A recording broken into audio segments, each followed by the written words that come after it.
What's up, guys? This is Automotive Anonymous, and what we do is 0 to 60s walk around and other cool stuff. This happens to be the all-new Honda Civic in the sport trim. It was generously borrowed by Twin Falls Subaru in Southern Idaho, so I'll link it below if you're interested in checking something like this out. Otherwise, what we're going to do today is a walk around, go through the specs, initial driving impressions, 0 to 60 with the GPS, and final thoughts to see if the brand new Civic is worth your time and money. There's a reason why Honda sells about 1/3 of a million of these every year in the United States.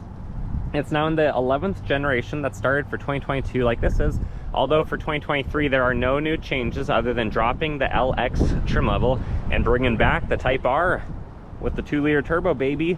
This one though is just the regular 2-liter, has 158 whopping horsepower. The base starts at $24,500, but the Sport is the third of the 8 trim levels, and it's in platinum white pearl, which I hope you can see on camera. There's a lot of sparkle to the paint. It looks really good. It gets about 30 city, 37 highway with a 12.4 gallon tank. That's 450 on the highway, and it's a 5-star crash test rated vehicle. It has adaptive cruise, lane departure, forward clash, collision, braking, things like that. They weigh about 3,000 pounds, or what just so happens to be about the same as a dozen full-grown hefty warthogs. And then 6.7 inches of ground clearance, very competitive for a sedan in this class. Has Goodyear Eagle Sport tires. They are a 235/40/18, and they look really good in that black sporty trim. But let's get inside.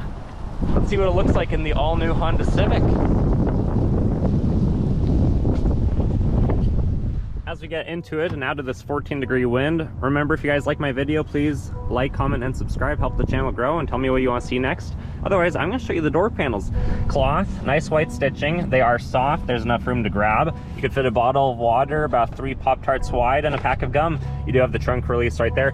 No door sill plate, but you do have aluminum pedals on the Sport. You have a rubber dead pedal. Some options there: infotainment, lighting, ventilation. Manual seats, but they actually look really good and they're fantastically comfortable. Leather lined on the outside and then cloth on the center. Let's get out of the wind. Fire this puppy up. Push button start, but you do get remote start on the key fob. It's a proximity key, which is a really nice feature. Fires right up, leather wrap steering wheel, feels great. Paddles on the back. So if you want to drop down to drive and pretend to have gears where it's a CVT, you could play musical gears that way. Auto cruise control settings on the right, volume and voice commands on the left. USB 12 volt.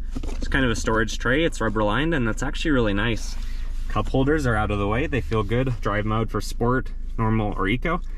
Auto start stop, electronic parking brake, and auto vehicle hold. So this has quite a few good options. Cloth on the center console. It's probably going to age really well and it feels very comfortable to the touch. You got a lift tray and a pretty deep pocket for this size of sedan. There are no outlets back here though. What you do get on the infotainment is Android Auto and Apple CarPlay. Very nice features. It is a touchscreen as well. Speaker system with the 8 speakers. They sound decent. They're not super powerful, but it's probably not going to leave you wanting too much more unless you're used to a more powerful system. Not much up here. You got some lights, but no sunroof on this model. No sunglass holder, things of that nature. All right, let's hop in the back and sit behind ourselves in the Civic. See how we fit. Door panel looks really good. You got another cloth lined armrest. It sticks out pretty decently, but the pocket down here is it's actually bellows out a little bit, but it's kind of hard to get to because the door size is smaller. You're gonna have to go at an angle if you're putting bottles in there. Kind of got that same outside of the seat, cloth on the center, very comfortable. No map pocket back here, but I also don't see a way to drop the seat from here. Well, let's get in. At 5'11", I probably have, what is that, 2-3 inches of room. Little baby-sized speaker on the door, and I fit really comfortably, and it's a nice view. It is very dark in here, especially with the tint. No center armrest, no ventilation, USBs, heated seats, anything like that. It's just it's a lower model, being the third of 8 on the Civic. Let's see what the trunk looks like.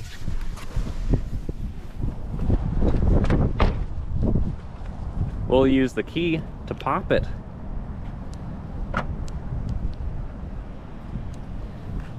due to the cold, it didn't want to lift, but that's pretty normal in this area. And about 14.4 to 14.8 feet of room, depending on how your Civic is spec'd. You have all the tools down here. You got a temporary spare tire, and you got a little bit of hidden storage around it. That's for dirty underwear, swimsuit, extra snacks. I guess you could put a couple bags of Lay's on each side of the tire. Maybe some Slim Jims in the front. 6.7 inches of ground clearance, looks really good on the back. And then you got the single tip exhaust.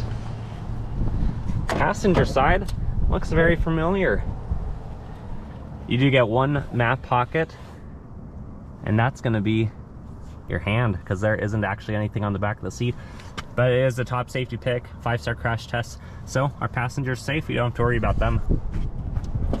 If you're riding shotgun, can you carry a shotgun? How much room is there in the front? Minus a few controls, the door panel looks nearly identical. Obviously you don't have the trunk release button up there. Nothing on the door sill plate, no power options, but the seats look really good. And glove box, enough to store your gloves, your pamphlets, things like that. I don't see any plugins in there though. Overall, it's a fantastic looking vehicle, but I know what you guys are waiting for. You want to see what's under the hood? What does the 2-liter look like? Well, let's pop the hood. Under the hood, it looks really good, really straightforward. Again, this is the 2-liter, so 158 horse. And let's start with what we know. We get some ventilation through the filter, through the ducting, to the throttle body, to the intake manifold side. All the magic happens in the 2 liters.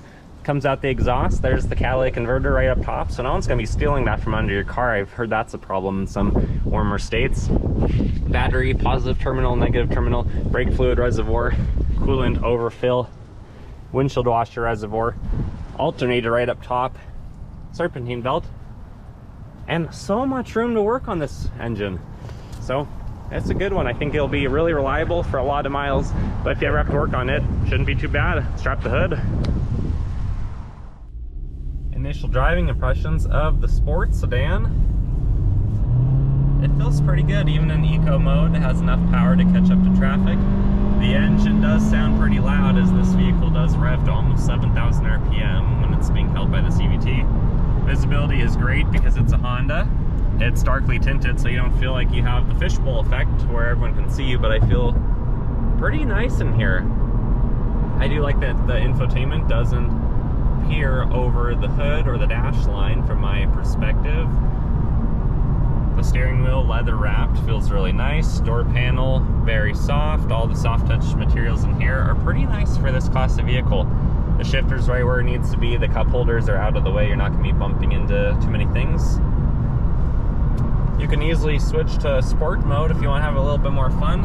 Of course, you'll get to see the little graphic on the left where the tachometer would otherwise be. And you can see it's holding RPM, so we're going to drop it to normal. And of course, it'll take a second for the display to change. And then back down. Otherwise, over the life of this one, it's been getting nearly 30 miles per gallon, but it's had a lot of idle time since it's been at the dealer. Paddle shifters are very quick to respond if you need to get around someone in a hurry. Overall, it's just a nice place to be. With over 6 inches of ground clearance, I'm not too worried about debris in the road, roadkill, tires, potholes. You feel like you can get out of the way pretty easily.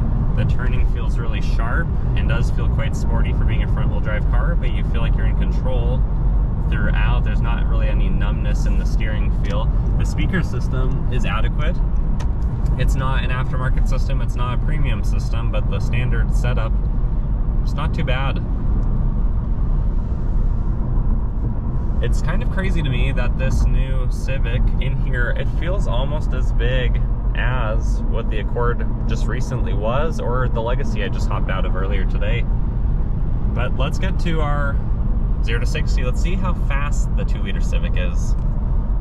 0 to 60, density altitude's about 800 feet, so we're only down on power 2 or 3%. Traction's off, sport mode is on. We're going to brake rev the CVT and see what I can do. I'll verbalize the true 0 to 60 and then I'll post a GPS graph after. The way it would be rated by the magazine without the foot of rollout, you can see at the bottom left. All right, let's go.